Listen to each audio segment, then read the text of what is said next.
दोस्तों, हर कोई अपने जीवन में धन चाहता है, ऐश्वर्य चाहता है, ईश्वर की भक्ति भी कुछ लोग चाहते हैं, लेकिन धन संपत्ति आने पर कुछ लोग भूल जाते हैं। लेकिन कुछ लोग उस वक्त भी ये बात याद रखते हैं कि ये धन संपत्ति हमें किसने दी है, उसका धन्यवाद करना है। ऐसे ही कुछ योग बनते हैं और ऐसी ही कुछ तिथियां होती हैं और ऐसी ही कुछ पवित्र तिथियां होती हैं, पवित्र मुहूर्त होते हैं। आगे मौका है अक्षय तृतीया का, जिस पर धन योग बनता है और ये धन योग किस तरह से आपके जीवन में लाभ लेकर आने वाला है, इस पर बात करेंगे। नमस्कार, मैं हूं आशीष त्रिपाठी, आपके साथ हमारे साथ हैं आचार्य चंद्रमणि शुक्ला जी। बहुत बहुत स्वागत है। नमस्कार जी, राधे राधे। पंडित जी, अक्षय तृतीया, देखिए, जब अगर मैं थोड़ा इस नाम के शब्द में जाऊं तो अक्षय, जिस मतलब इससे ये पता चलता है कि इसका क्षय नहीं हो सकता, लेकिन इसका तृतीया तारीख से क्या संबंध है? अक्षय तृतीया का शाब्दिक अर्थ क्या हमें निकालना चाहिए, इस बारे में पहले कुछ बताइए। देखिए, अक्षय तृतीया पर आने वाले पर्व या अक्षय तृतीया क्यों मनाई जाती है, इसके कई कारण हैं जी। एक तो हम पहले ये समझें कि हमारे वर्ष में 3.5 मुहूर्त ऐसे होते हैं जिसमें आप कोई भी बिना कुछ देखे कोई भी कार्य आप कर सकते हैं। शुभ कार्य। 3.5 मुहूर्त क्या हैं? जैसे गुड़ी पड़वा है, इस पे आप बिना देखे विवाह भी कर सकते हैं। अक्षय तृतीया है, बिना देखे आप जो है इस पे शादी भी कर सकते हैं। मतलब जैसे हम नाम से निकालते हैं कि ये डेट आपके लिए शुभ रहेगी, परंतु आप इस पे बिना देखे कर सकते हैं। दशहरा है, ये बिना देखने वाला मुहूर्त है, इस पे आप गृह प्रवेश करना है। विजयदशमी वाला पर्व विजयदशमी, जी। गृह प्रवेश कर सकते हैं, कुछ भी कर सकते हैं, बिना देखे आप कर सकते हैं, किसी से पूछे। दूसरा है, तीसरा जो 3.5 मुहूर्त कह रहा हूँ मैं, आधा जो मुहूर्त है वो क्या है? दीपावली की दीपावली के बाद आने वाली प्रतिपदा, आधी प्रतिपदा, ठीक है जी। जो ये 3.5 मुहूर्त क्या होते हैं, इनमें आप बिना किसी से पूछे कोई भी कार्य कर सकते हैं। अब आते हैं हम अक्षय तृतीया पे। अक्षय तृतीया को भगवान परशुराम जी का जन्म भी हुआ था, इसलिए भी खास है। दूसरा, सतयुग का प्रारंभ भी अक्षय तृतीया तिथि से ही हुआ। अक्षय बाद में कहूँगा, पहले तृतीया तिथि, वैशाख शुक्ल पक्ष की जो तृतीया तिथि है, इस पर भगवान परशुराम जी का जन्म। दूसरा, सतयुग का प्रारंभ। तीसरी बात है, माँ अन्नपूर्णा मैया का जो है जन्मोत्सव भी इसी समय मनाया जाता है। चौथी बात है, भगवान भोलेनाथ ने इसी दिन लक्ष्मी और कुबेर की पूजा के लिए भी कहा। अन्नपूर्णा मैया की भी पूजा इसी दिन होती है। पांचवी बात, जो सबसे बड़ी बात कहूँ यहाँ पे, इसी दिन सुदामा जी भगवान कृष्ण के पास पहुँचे थे, अपने मित्र के पास। जब भगवान ने 3 मुट्ठी चावल जो है लिए उनसे, और लेकर के उन्होंने 2 मुट्ठी खा लिए और 2 लोगों की संपदा प्रदान कर दी। तो उस दिन सुदामा जी को भगवान कृष्ण ने कृतार्थ किया। तो ये सारे जो ये योग बनते हैं, अक्षय तृतीया के समय बन रहे हैं, और इसीलिए इस तृतीया तिथि को कहा गया अक्षय। अक्षय का मतलब जिसका कभी कोई क्षय ना हो। अब इस तृतीया, भगवान श्री कृष्ण के पास सुदामा जी पहुँचे। सुदामा जी का तात्पर्य यहाँ पे सुदामा, अब कहा जाए कि सुदामा जी पहुँचे थे तो हमारी क्या विषाद है, हम क्या हैं? ये तो सुदामा जी गए थे ना। हम ये भी, कई लोग प्रश्न ये कर सकते हैं कि भाई वहाँ तो सुदामा जी गए थे, हमारा क्या तात्पर्य है? तो सुदामा का तात्पर्य प्रतीकात्मक है, किसी व्यक्ति से नहीं है। प्रतीकात्मक है, हाँ, किसी व्यक्ति से नहीं है। सुदामा नाम का अर्थ क्या होता है, पहले ये समझ लें। सुदामा का अर्थ होता है सु मने सुंदर, दाम मने चरित्र। सुंदर चरित्र वाला, अच्छा, अर्थात जो अच्छे चरित्र वाला व्यक्ति है, वो कोई भी हो भगवान के पास पहुंच सकता है और भगवान की कृपा को प्राप्त कर सकता है। तो भगवान किसे मिलते हैं? अच्छे चरित्र वाले को। चरित्र का तात्पर्य है कि आपका स्वभाव, आपका मन कैसा है, आप वहाँ पहुँचते हैं तो आपको उनकी कृपा प्राप्त होगी। तो अक्षय तृतीया का महत्व क्या है कि उस दिन कई ऐसी घटनाएं घटी। और एक और है कि उसी दिन जो है वेद व्यास जी के द्वारा कहा गया महाभारत और वे जो है वेदों का आरंभ, ये गणेश जी ने उसी दिन से लिखना प्रारंभ किया। अर्थात उस दिन ऐसे ऐसे कार्य हुए उस तृतीया तिथि को, जिसे हमने अक्षय कह दिया। अर्थात उस दिन का किया हुआ कोई कार्य जिसका क्षय नहीं होगा।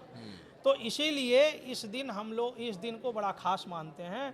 और इस दिन दिया हुआ कोई भी दान, इस दिन किया हुआ कोई कार्य, चाहे आपने अच्छे कार्य किए तो और बुरे कार्य किए तो भी उसका कोई क्षय नहीं होगा। अर्थात अच्छे कार्य किए तो उसका भी समापन नहीं होने वाला, और बुरे कार्य किए भी तो उसका भी कोई समापन होने वाला उसका फल भुगतने के बाद भी वो खत्म नहीं होगा, खत्म नहीं होने वाला है। तो ये ध्यान रखना है कि अच्छे ही काम करने हैं। तो ये हमेशा जीवन में इस बात का ध्यान रखें। और देखिए, चाहे वो एस्ट्रोलॉजी हो या न्यूमरोलॉजी हो या किसी भी देव की वाणी हो, गुरु की वाणी, वो हमेशा हमें अच्छे कामों के लिए प्रेरित करती है। लेकिन आचार्य जी, ज़्यादातर लोगों की कामना ये होती है कि अच्छा धन आए तो वो अच्छे काम कर पाएँ।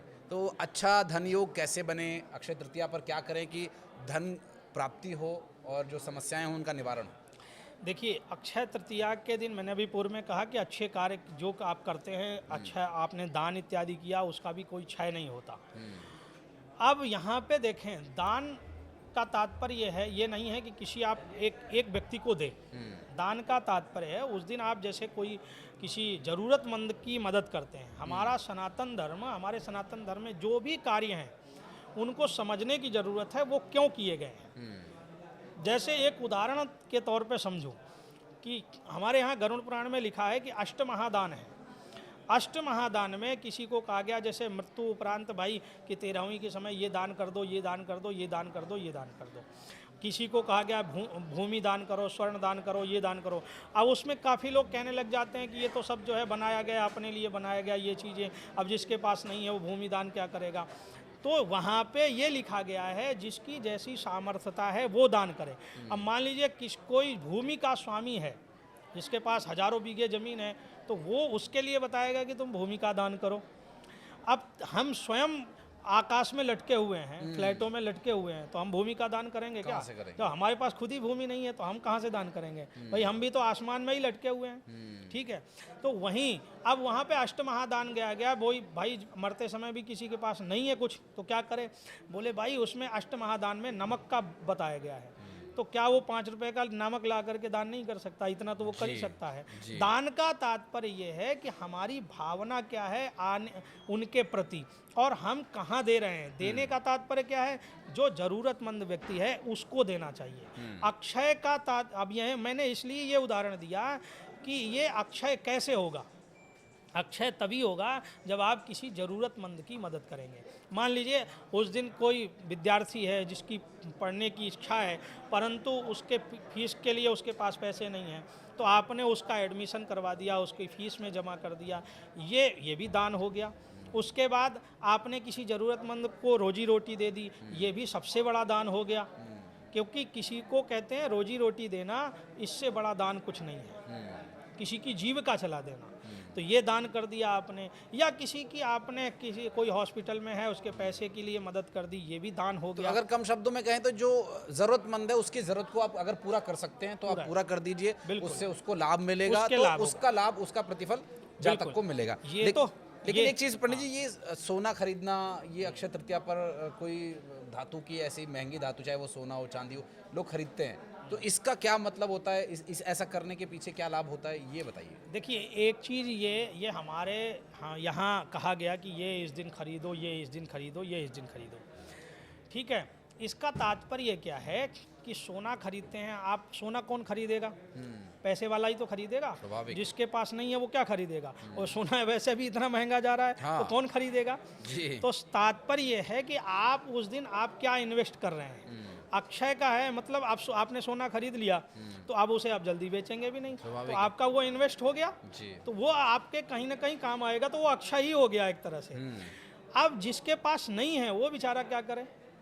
तो माता लक्ष्मी का और कुबेर का वो दिन है, भगवान परशुराम का वो दिन है, भगवान श्री कृष्ण ने सुदामा पे उस दिन कृपा करी, तो वो दिन भी है। तो उस दिन को ध्यान में रखते हुए आप जैसी जिसकी सामर्थ्यता है, अगर सोना खरीदने की आप स्थिति पे हैं तो आप उस दिन सोना खरीदिए और लक्ष्मी मैया की पूजा करिए, उसको अपने पूजा स्थल पर रखिए, उसकी पूजा करके तब अपने आप भंडार पर रखिए। ये तो एक ये हो गया। दूसरी बात है कि उस दिन अगर आप सोना नहीं खरीद सकते तो सोना चांदी दोनों धातुओं के लिए कहा गया, वो भी नहीं कर सकते हैं, तो आप उस दिन जैसे छोटी छोटी चीज़ें हैं उनसे आप माँ लक्ष्मी की पूजा करें तो वो आपके लिए लाभदायक होगा। जैसे सरसों के दाने आप ला करके और माँ लक्ष्मी के सम्मुख रख करके उनका पूजन करके उनको अर्पण करें और उस सरसों के दानों को घर में बिखेर दें, जिससे आपके घर में माँ लक्ष्मी की कृपा बनी रहे, लक्ष्मी का गमन कभी भी ना हो आपके घर से। तीसरी चीज़ है धनिया और गुड़। लक्ष्मी जी को धनिया और गुड़ अति प्रिय है, तो साबुत धनिया और गुड़ इसको भी आप जो है खरीद करके लाएं और माँ लक्ष्मी की पूजन करके उनका भोग लगा करके स्वयं उसका प्रसाद ग्रहण करें। और उस धनिए के कुछ दानों को, जैसे 11 और 21 दानों को बांध करके आप अपने धन स्थान पर रखेंगे तो वो भी अक्षय होगा। तीसरा है सेंधा नमक। आप सेंधा नमक ला करके, नहीं भाई जिसकी जैसी सामर्थ्यता है, मैंने पूर्व में ही कह दिया कि ये जरूरी नहीं कि आप जो है आप धनवान हैं और आप ला करके सेंधा नमक ही आप करें, आपकी जैसी सामर्थ्यता है, जिसकी जैसी सामर्थ्यता है तो सेंधा नमक ला करके वो भी आप नमक ला करके आप कहीं किसी को दान करते हैं तो उस दिन भी आपको लक्ष्मी माँ की कृपा प्राप्त होगी। उसके अलावा है कौड़ी। पहले कौड़ियाँ आती थीं, तो कौड़ियों को ला करके आप घर पे रख करके लक्ष्मी मैया की पूजा करके उनको अपने धन स्थान पे जहाँ पे आप धन रखते हैं वहाँ पे ला करके रख सकते हैं। और है वस्तु जैसे मिट्टी के बर्तन हैं, मिट्टी के बर्तन में भी लक्ष्मी का कहते हैं वास होता है। ठीक है, तो इसीलिए देखिए आप एक चीज़ ध्यान रखिए, मैंने इसलिए कहा कि जितने भी संत महात्मा हैं ये सब जब छोड़ के चले जाते हैं तो पहले इनका जीवन क्या होता है, जब अपना घर गृहस्थी छोड़ते हैं तो ये जाकर के मिट्टी के बर्तनों पे ही अपना जीवन यापन करते हैं। लक्ष्मी की ऐसी कृपा होती है, लक्ष्मी मैया को जो छोड़ता है लक्ष्मी जी उनके पीछे और भागती हैं, और जो लक्ष्मी के पीछे भगता है उससे दूर भगती हैं। तो जब संत महात्मा छोड़ के जाते हैं मिट्टी के बर्तनों में इत्यादि खाते पीते हैं, वो लक्ष्मी उनके पीछे और बढ़ती है, फिर वो लक्ष्मी का ऐसा वैभव हो जाता है कि वो उसी में फंस के रह जाते हैं, जो असली काम था वो भूल जाते हैं। इसलिए मिट्टी के बर्तनों में भी लक्ष्मी का वास कहा गया है। तो आप उस दिन आप कोई घड़ा लेकर के अपने घर पे आइए जिसमें स्वास्तिक बना करके और उसमें जल भर करके रखिए, और चूँकि उसी दिन ये हमारे ग्रीष्म ऋतु भी चालू हो जाती है, तो उस घड़े में रख करके आप जल पान इत्यादि करेंगे तो वो भी उससे भगवान को भोग लगाएंगे तो वो वहाँ भी आपको लक्ष्मी मैया की कृपा प्राप्त होगी। जी पंडित जी, चूँकि जो हमारा आजकल जीवन है वो बहुत भागदौड़ वाला है, शहरों में रहने वाले लोगों के पास उतने कई बार व्यवस्था नहीं होती, कई बार समय की मजबूरी होती है, धन का अभाव वाली, तो आपने कोई ऐसी उपाय बताया नहीं कि जिसमें बहुत ज़्यादा पैसा लग रहा हो, बहुत 100 200 500 रुपए के अंदर सारा काम हो जाएगा। अगर सारे उपाय करें तो भी मुझे लग रहा है कि 500 रुपये भी खर्च नहीं होंगे। बिल्कुल। लेकिन फिर भी ऐसे जातक जो नहीं समय निकाल पा रहे, नमक लेने नहीं जा पाएंगे या घड़ा लेने नहीं जा पाएंगे, ऐसे जातकों के लिए जो उनकी जीवनचर्या है, जो सुबह में वो पूजा पाठ करते हैं, धूप अगरबत्ती करते हैं, उसमें वो ऐसा क्या करें जो ये अक्षय तृतीया उनके लिए अक्षय साबित हो? देखो, एक चीज़ तो आपको ये माननी पड़ेगी, किसी भी कर्म, किसी भी कुछ भी पाने के लिए कुछ ना कुछ तो कर्म आपको करना पड़ेगा। जी ठीक है, अनायास आपको कुछ नहीं मिल जाएगा, नहीं मिलेगा, और अनायास अगर मिल जाता तो कोई काम ही नहीं करता। इसलिए कुछ ना कुछ तो कार्य आपको करना पड़ेगा। मान लीजिए हाँ ये बात है, चलो ठीक है, आप ये नहीं ला सकते हैं, ये नहीं कर सकते हैं, तो आपको इतना तो आप कर ही सकते हैं कि घर में आपके लक्ष्मी गणेश होंगे, लक्ष्मी गणेश के सम्मुख बैठ करके आप गणेश जी का कोई भी श्लोक उठा करके या लक्ष्मी जी का कोई भी श्लोक उठा करके, माँ लक्ष्मी नहीं भी आपको श्लोक का पता है तो जो है कुछ नहीं कर सकते हैं। जैसे एक मैं आपको एक मंत्र बताता हूँ, उसका आप जप कर सकते हैं, और वो भी नहीं कर सकते हैं तो माँ लक्ष्मी को प्रणाम करिए, खीर इत्यादि का भगवान माँ लक्ष्मी को भोग लगाइए, भोग लगा के अपने कार्यों में जाइए। लेकिन हाँ, अगर बन सके तो उस दिन आप जो है ज़रूर किसी ना किसी को कुछ ना कुछ जरूर दान करें जो अक्षय हो जाए, अर्थात आपको उसका पुण्य लाभ जरूर प्राप्त हो। और अगर यदि आप कर सकते हैं तो इस मंत्र और श्लोक में अंतर है। इस श्लोक होते हैं लौकिक और मंत्र होते हैं वेद से। तो इस मंत्र का जाप करें। श्रीष्यते लक्ष्मी शपत्न्या बहो रात्रे पार्श्वे नक्षत्राणि रूपमस्विनौ व्याप्तम ईशन्निघाणा मुंबई घाणा सर्वलोकम मयि घाणा। इस मंत्र का जप करें जिससे आपको लक्ष्मी मैया की कृपा प्राप्त हो।